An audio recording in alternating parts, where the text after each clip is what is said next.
अकबर की गुजरात विजय 1572 से 1573 के बीच हुई। गुजरात एक महत्वपूर्ण व्यापारिक केंद्र था और अकबर इसे अपने कब्जे में करना चाहता था। सितंबर 1572 में अकबर ने स्वयं ही गुजरात जीतने के लिए प्रस्थान किया। उस समय गुजरात का शासक मुजफ्फर खान तृतीय था। लगभग 1.5 महीने के युद्ध के बाद 26 फरवरी 1573 को अकबर ने गुजरात जीत लिया। गुजरात जीतने के साथ साथ सूरत, अहमदाबाद और कैम्बे जिसे खंबात भी कहते हैं, पर अधिकार कर लिया। इसी युद्ध के बाद अकबर ने मिर्जा कोका को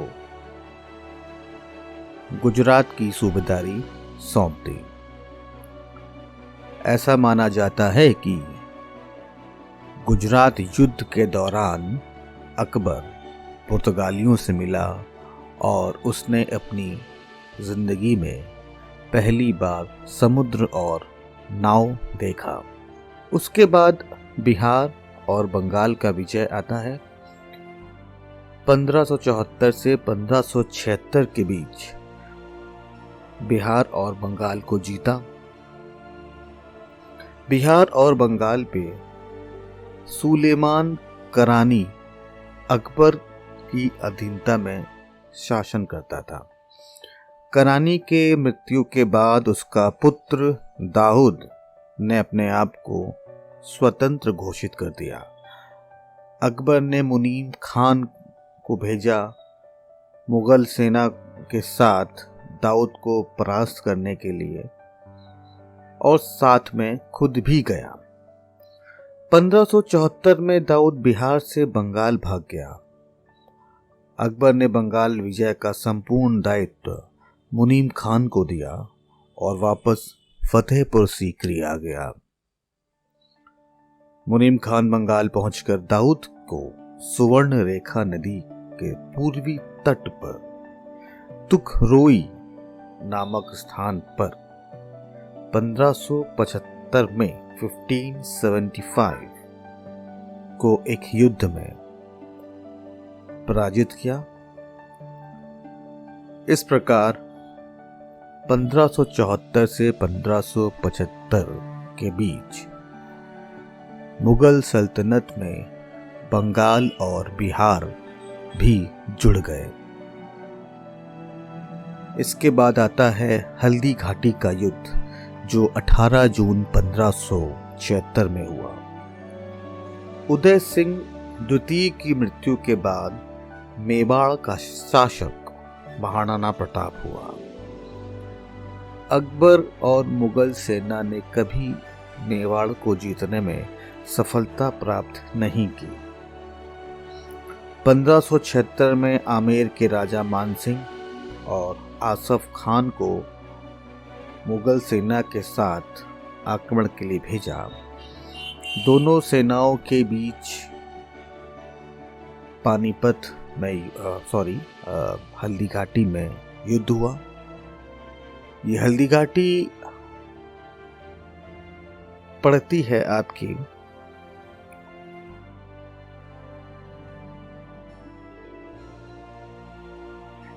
आरावली पर्वत के पास। इसकी जमीन पीली है, हल्दी कलर की है बिल्कुल, इसलिए उसे हल्दी घाटी कहा जाता है।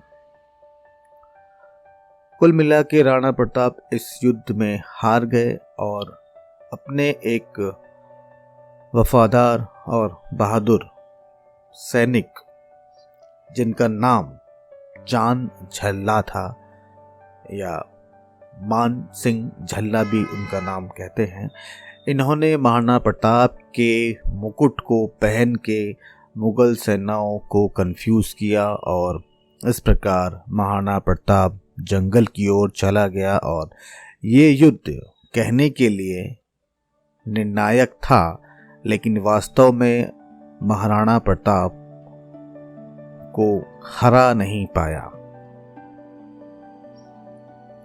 1597 में 1597 में राणा प्रताप की मृत्यु के बाद उसका पुत्र अमर सिंह उत्तराधिकारी बना और उसके बाद तब तक हुमायूं का पुत्र जहांगीर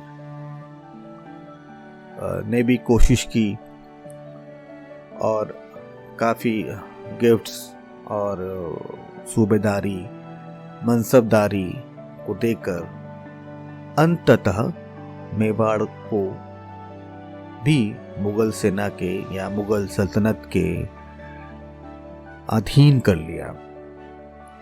इसके बाद हम आते हैं काबुल विजय में, जो 1581 में हुआ। मिर्ज़ा हाकिम जो रिश्ते से अकबर का सौतेला भाई था, मिर्ज़ा हाकिम हुमायूं का लड़का था जिनकी माताजी थी चूचक बेगम। इसने अपने आप को काबुल में फ्री घोषित कर लिया और सम्राट बनने की इच्छा उसको हुई।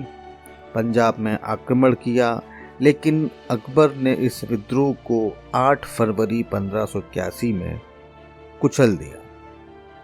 अकबर के आने की सूचना पाकर मिर्ज़ा हाकिम काबुल को वापस चला गया और अकबर ने मिर्ज़ा की बहन बख्तुन्निसा बेगम को काबुल सौंप दिया और कालांतर में काबुल की सूबेदारी मान सिंह को दे दी गई। इसके बाद कश्मीर विजय 1585 से 1586 के बीच हुई। अकबर ने कश्मीर पर अधिकार करने के लिए भगवान दास और कासिफ खान के नेतृत्व में मुगल सेना भेजी। Bhagwan Das was the son of Bharmal, Bharmal के पुत्र थे, लेकिन ये दत्तक पुत्र थे। और मानसिंह के पिता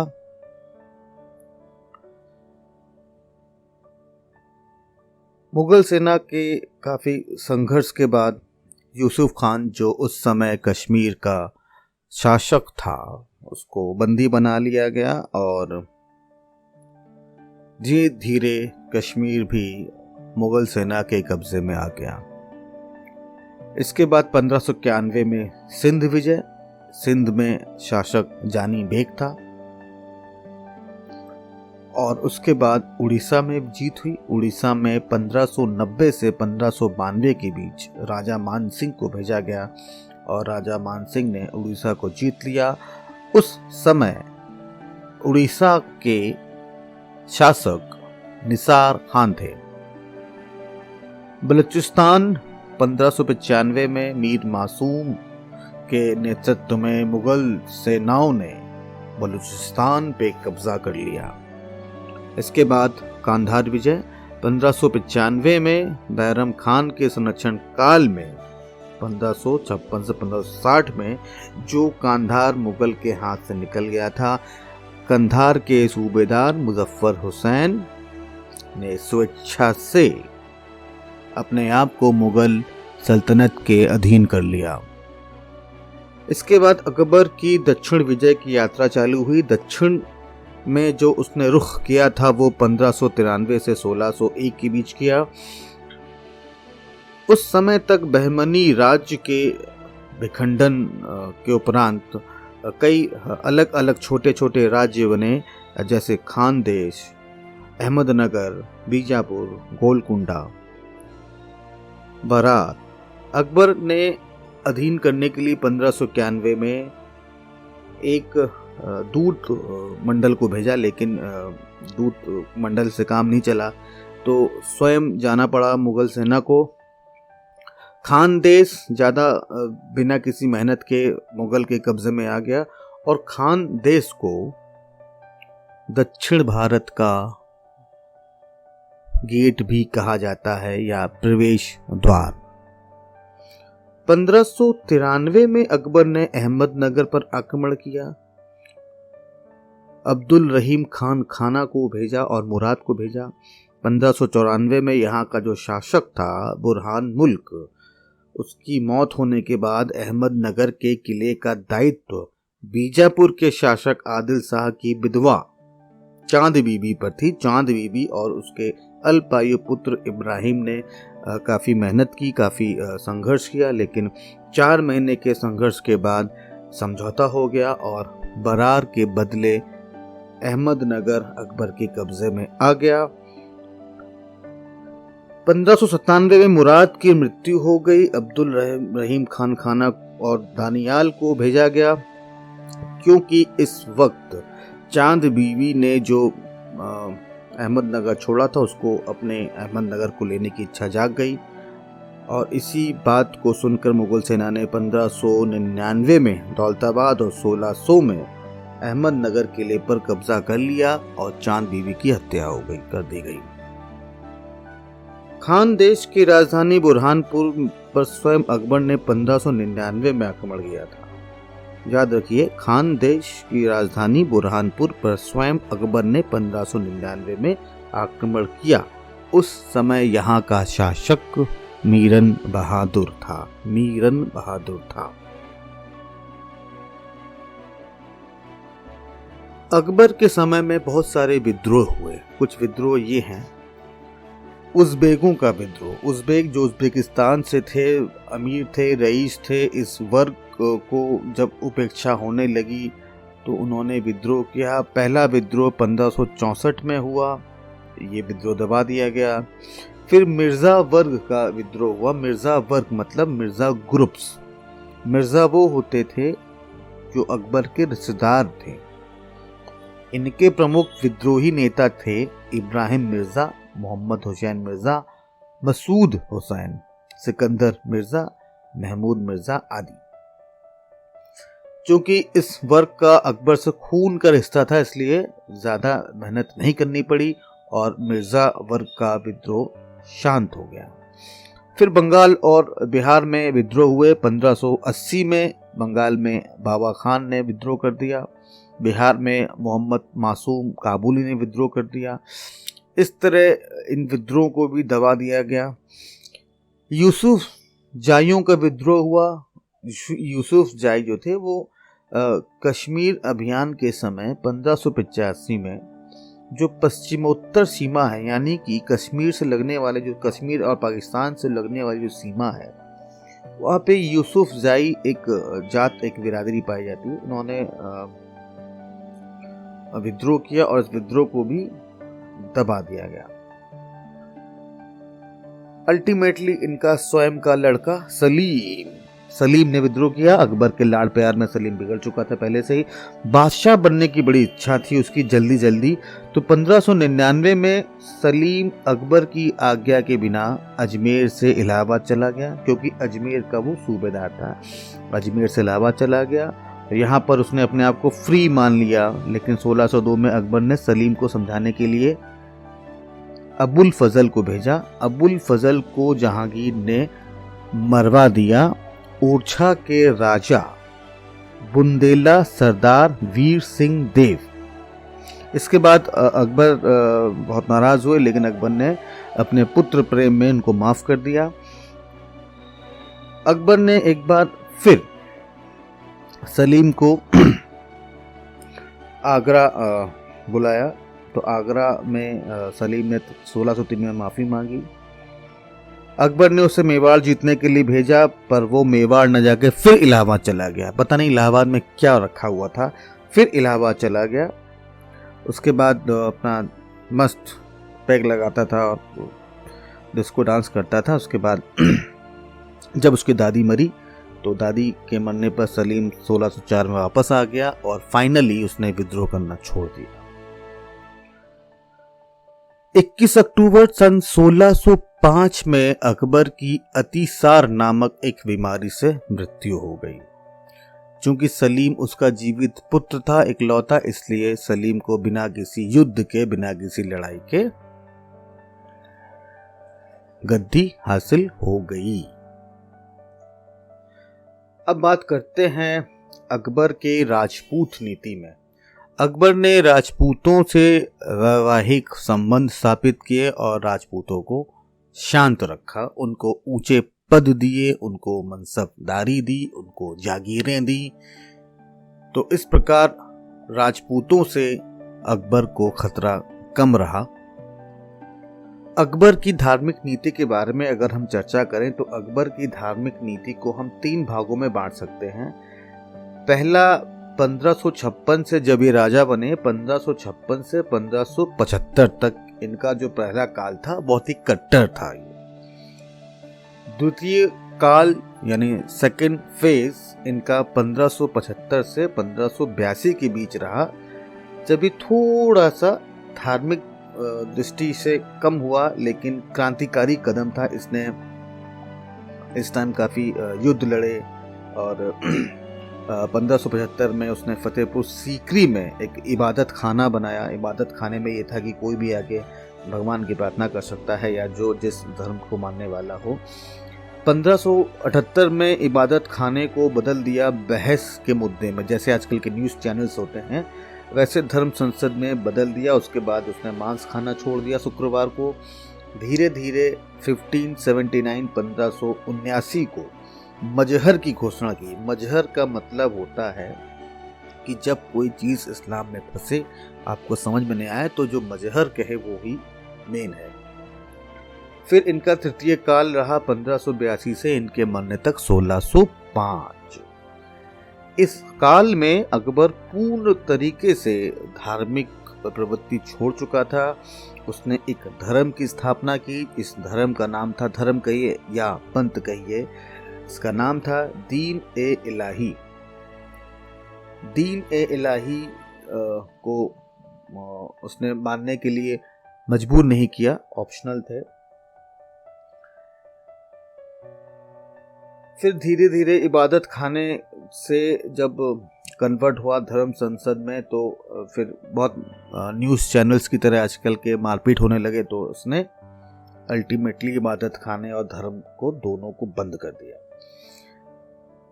दीन ए इलाही की स्थापना 1582 में की, जिसको तौहीद ए इलाही भी कहते हैं। ये एक ईश्वरवाद पर आधारित था। इस धर्म का प्रधान पुरोहित अब्दुल फजल था। इस धर्म में दीक्षा प्राप्त करने वाला व्यक्ति अपनी पगड़ी और सिर को सम्राट के चरणों में रखता था। सम्राट उसे उठाकर उसके सिर पर पुनः पगड़ी रखकर अपना स्वरूप प्रदान करता था, जिस पर अल्लाह अकबर लिखा होता था। शस्त्र कहते थे, शस्त्र, उसको पगड़ी को रखकर शस्त्र देता था उसको। इस मत के अनुयायी को अपने जीवित रहने के समय ही श्राद्ध भोजन देना होता था। श्राद्ध, 13वीं श्राद्ध। मांस खाने पर प्रतिबंध था। वृद्ध महिला और कम उम्र की लड़कियों से विवाह करने पर रोक था। महत्वपूर्ण हिंदू राजाओं में बीरबल ने इस धर्म को स्वीकार किया। मान सिंह ने मुंह पे मना कर दिया, आई एम सॉरी। कुछ लोगों ने और लिया, लेकिन बहुत दिन तक इनका धर्म भी टिका नहीं, क्योंकि इस्लामिक परंपरा में भी इस धर्म को मान्यता नहीं दी गई। 1583 में एक नया कैलेंडर स्टार्ट किया, इलाही संवत। 1583 में 1583 में एक नया कैलेंडर स्टार्ट हुआ, इलाही संवत। अब अबुल फजल पे आते हैं। अबुल फजल जो आईने अकबरी जिसने लिखी, आईने अकबरी में उसने ब्रह्मांड को प्रकाशित करने में सक्षम होते हैं बादशाह, ऐसा उसने कहा। और कुछ इसमें इम्पोर्टेंट चीज़ें और भी हैं कि अकबर के इबादत खाने में जो धर्माचार्य बुलाए जाते थे, जैसे आज के स्टूडियोज में बुलाए जाते हैं न्यूज़ के, वैसे ही तब भी बुलाए जाते थे। हिंदू धर्म में एक थे देवी और एक पुरुषोत्तम, उनको बुलाया जाता था। जैन धर्म से हरि विजय सूरी और जिन चंद्र सूरी, पारसी धर्म से दस्तूर मेहर जी राणा, और ईसाई धर्म से एका बीबा और मोन्सेराल। अबुल फजल ने एक और चीज कही है कि तत्वों के आधार पर व्यक्तियों का वर्गीकरण। तत्व, एलिमेंट्स, जैसे योद्धा अगर है तो वो अग्नि का स्वरूप है, शिल्पकार है या व्यापारी है तो वो हवा का स्वरूप है, विद्वान है तो वो पानी का स्वरूप है, और किसान है तो वो भूमि का स्वरूप है। अकबर ने अपने आखिरी दिनों में सभी धर्मों के प्रति अपनी सहिष्णुता दिखाई, इसलिए थोड़ा बहुत हिंदुओं के फेवर में भी आ गया। अकबर ने जैन धर्म के जैनाचार्य हरि विजय सूरी को जगत गुरु की उपाधि दी। इंपॉर्टेंट क्वेश्चन है, पूछा जाता है, जैन धर्म के जैनाचार्य हरि विजय सूरी को जगत गुरु की उपाधि दी। अकबर ने वल्लभाचार्य के पुत्र विठल नाथ को गोकुल और जैतपुरा की जागीर प्रदान की। अकबर ने सिख गुरु रामदास को 500 बीघा जमीन भी प्रदान की, जिसमें एक तालाब था, और बाद में यही अमृतसर नगर बसाया गया और स्वर्ण मंदिर का निर्माण किया गया। अकबर के कुछ महत्वपूर्ण कार्य आप देख लीजिए। 1562 में उसने दास प्रथा का अंत कर दिया, और 1562 में ही अकबर की हरम दल से मुक्ति हो गई, जिसे हम कह सकते हैं कि एग्जिट फ्रॉम पेटीकोट गवर्नमेंट। 1563 में तीर्थ यात्रा कर समाप्त कर दिया। 1564 में जजिया कर समाप्त कर दिया। 1571 में फतेहपुर सीकरी की स्थापना की और राजधानी आगरा से फतेहपुर ट्रांसफर किया। 1575 में इबादत खाने की स्थापना की, और 3 साल बाद 1578 में इबादत खाने को कन्वर्ट कर दिया सभी धर्म के लोगों के लिए, यानी कि धर्म संसद, आजकल का न्यूज चैनल स्टूडियो। फिर 1579 में मजहर की घोषणा की अपने लिए, 1582 में दीन है इलाही की घोषणा की, और 1583 में ठीक 1 साल बाद इलाही संपत की घोषणा की। 1571 में अकबर फतेहपुर सीकरी को अपनी राजधानी बना चुका था, और 1583 में कैलेंडर जारी कर चुका था। लड़कियों की न्यूनतम उम्र शादी के लिए 14 वर्ष निर्धारित की थी, और लड़कों की 16 वर्ष निर्धारित की थी।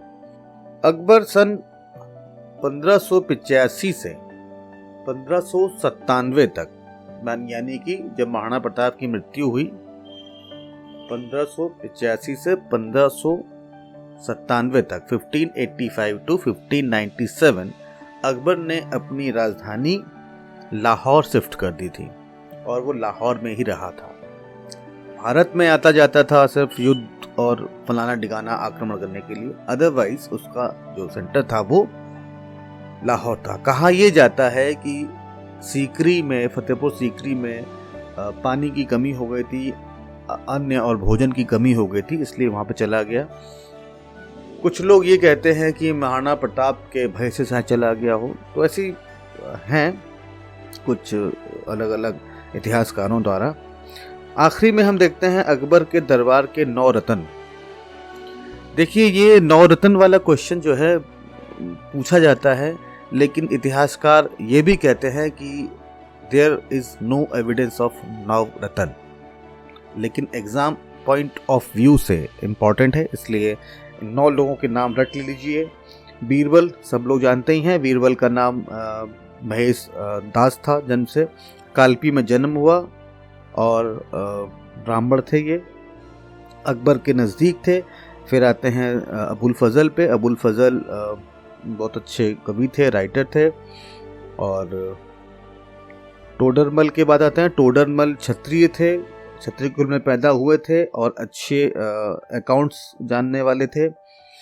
तानसेन संगीत सम्राट जो थे वो ग्वालियर में पैदा हुए थे और संगीत के महारथी थे। ध्रुपद गायन शैली का आविष्कार तानसेन ने किया।